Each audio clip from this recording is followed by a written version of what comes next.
আর বাহিরে আছে 9/2।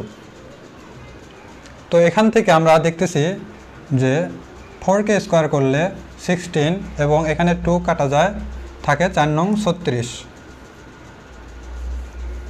এবং এখানে আছে প্লাস 9/2 তার হোল স্কোয়ার এবং বাহিরে আছে প্লাস 9/2।